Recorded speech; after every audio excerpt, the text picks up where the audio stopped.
मैं दर्शन शर्मा आप सभी का स्वागत करती हूँ एकेएन टीवी इंडिया पर। आज का आपकी न्यूज का एपिसोड है 1075 और आज की तारीख है 1 जुलाई 2026। हम लेकर आए हैं देश में आम आदमी पार्टी से जुड़ी वो खबरें जिसका असर राजनीति से आम जनता तक साफ दिखाई दे रहा है। तो बने रहिए अंत तक हमारे साथ। सबसे पहले सीमा जी से लेंगे दिल्ली की न्यूज। जी सीमा जी। नमस्कार, एकेएन टीवी में आप सभी का स्वागत है। दिल्ली का समाचार।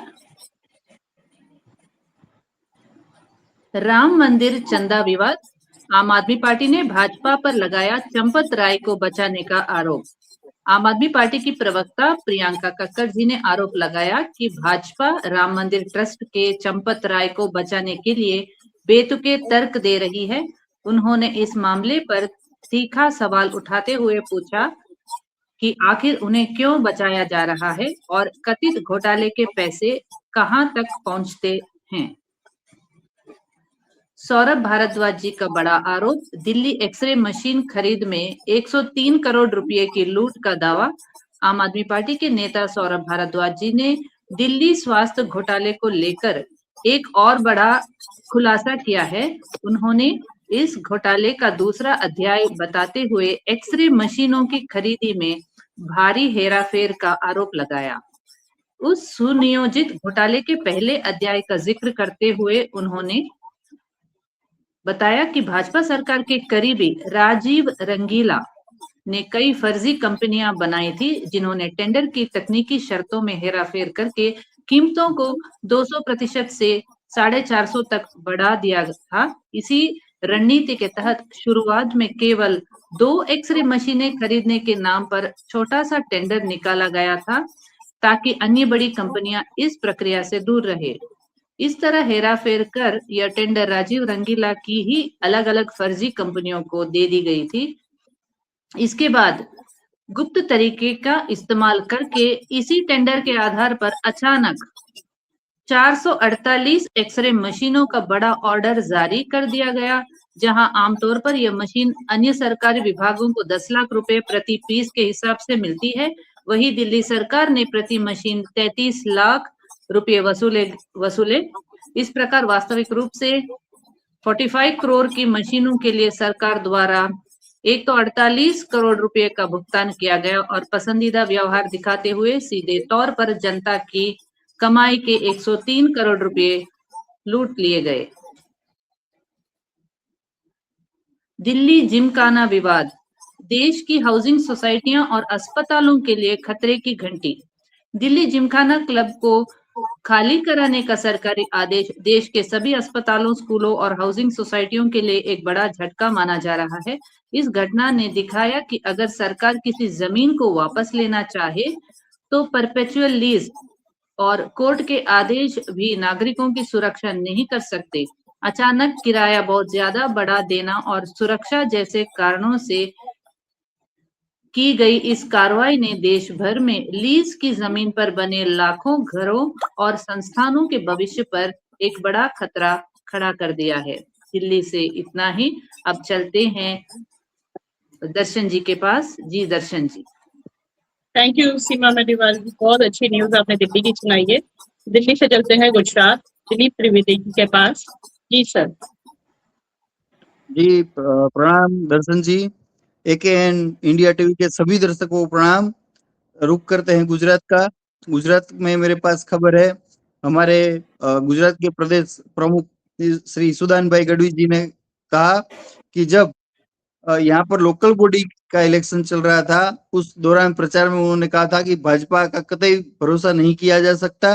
भाजपा अभी जो चुनाव है तब बातें कुछ करेंगी और चुनाव जीतने के बाद उनका जो रवैया होगा वो चेंज हो जाएगा।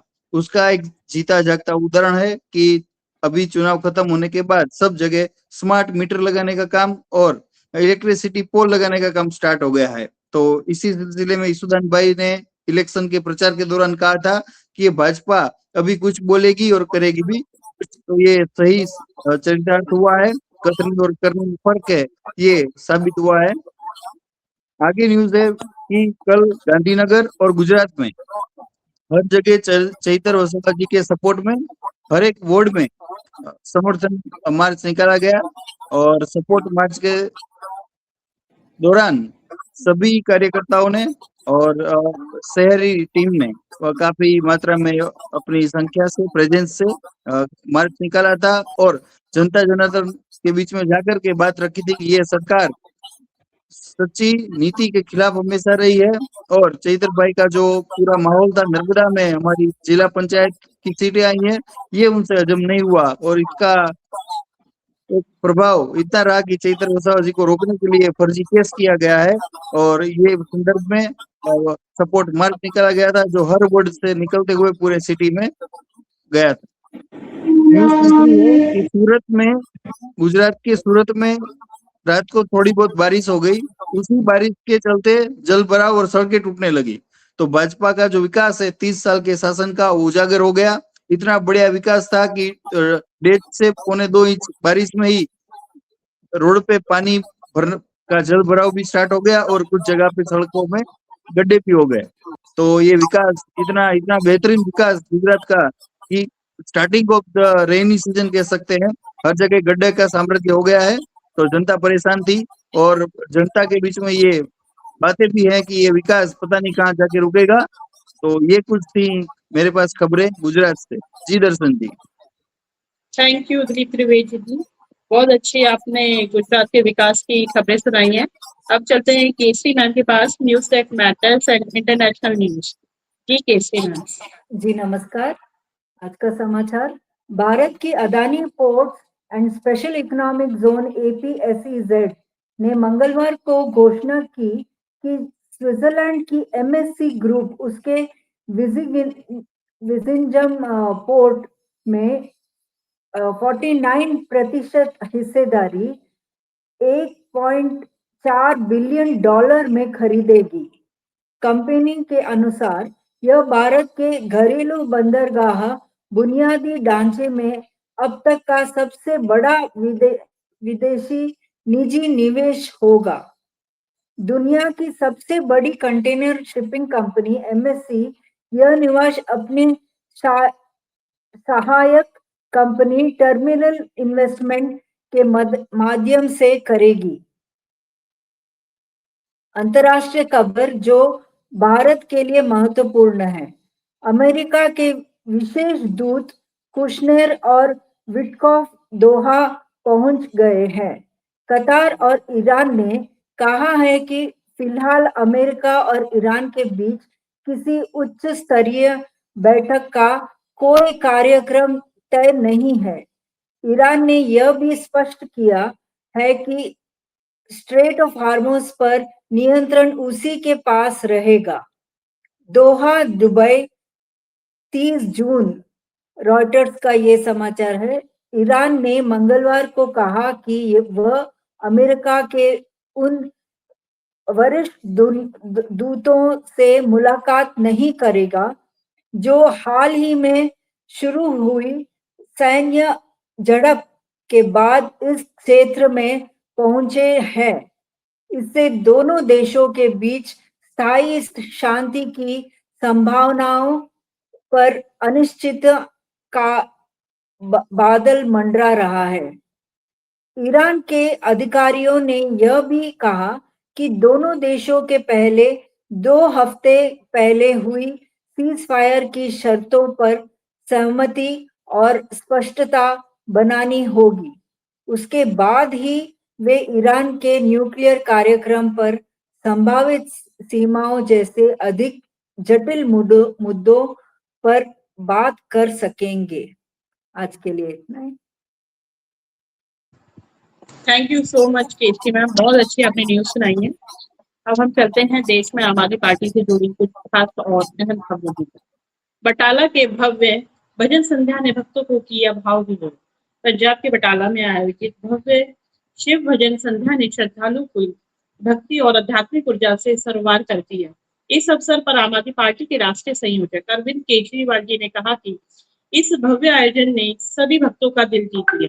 अरविंद केजरीवाल जी ने कहा कि शिव भजनों से में एक ऐसी असीम सम्मोहक शक्ति निहित होती है जो सीधे अंतरात्मा तक पहुंचती है।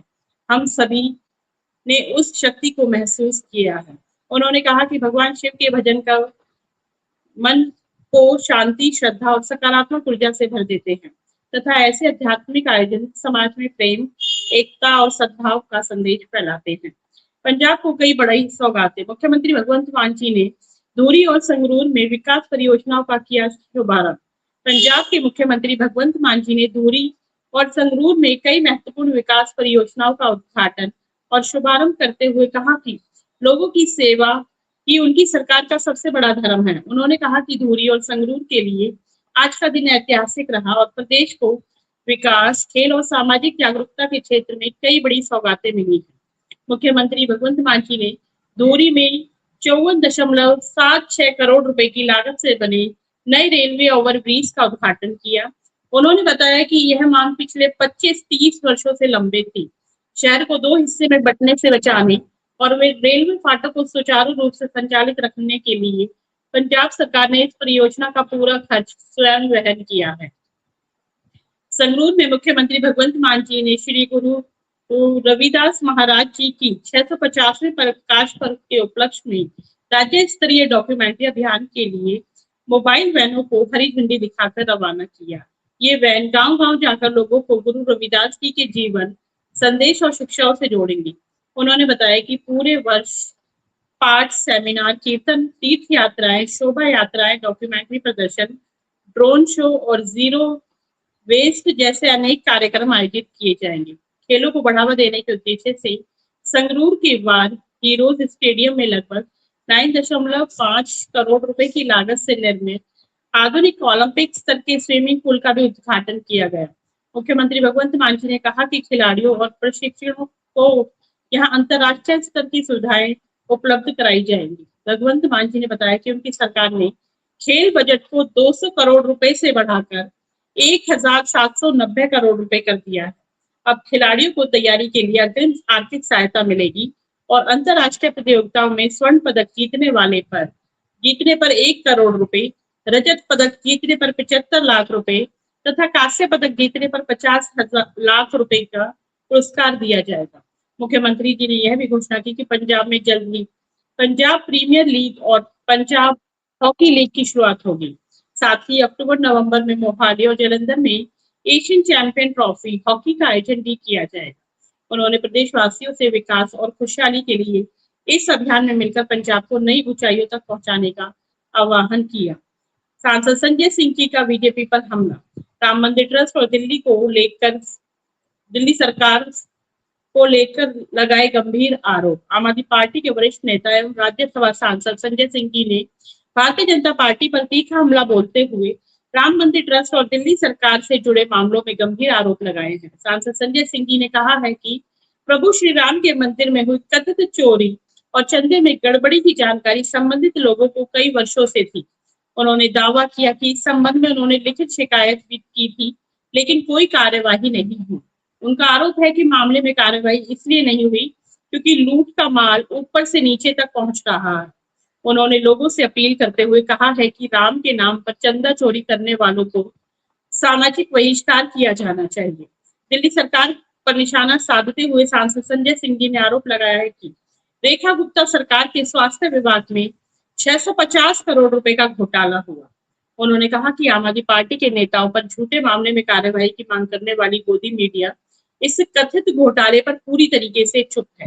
सांसद संजय सिंह ने कहा कि उन्होंने संसद में भाजपा नेताओं को चेतावनी देते हुए कहा था, देखो ए दीवानों, ऐसा काम ना करना, राम का नाम बदनाम ना करना। उन्होंने आरोप लगाया कि भाजपा ने उनकी बात नहीं मानी।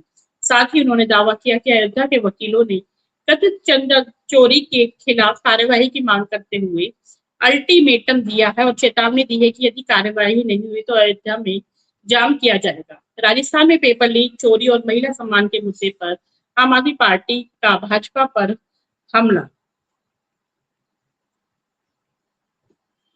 बिहार में स्थानीय निकाय चुनाव मजबूती से लड़ेगी आम आदमी पार्टी। जन सरोकार की राजनीति पर रहेगा जोर।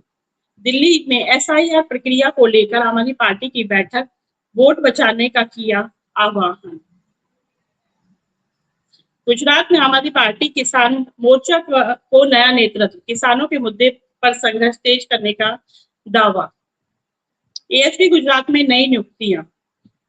महाराष्ट्र पुणे में बीआरटी परियोजनाओं पर आम आदमी पार्टी का हमला।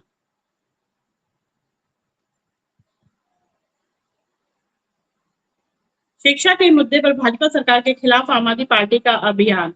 आम आदमी पार्टी ओडिशा ने आरोप लगाया है कि राज्य सरकार ने लाखों छात्रों के भविष्य के साथ खिलवाड़ किया है। पार्टी ने इस मुद्दे पर राज्यव्यापी अभियान तेज करने और लोगों से मिस्ड कॉल के जरिए आंदोलन से जुड़ने की अपील की है। तो ये थी देश में आम आदमी पार्टी से जुड़ी कुछ खास और अहम खबरें। हमारे साथ अंत तक बने रहने के लिए आप सभी का बहुत बहुत धन्यवाद। कल फिर मिलेंगे नई खबरों के साथ। तब तक के लिए नमस्कार, जय हिंद, जय भारत।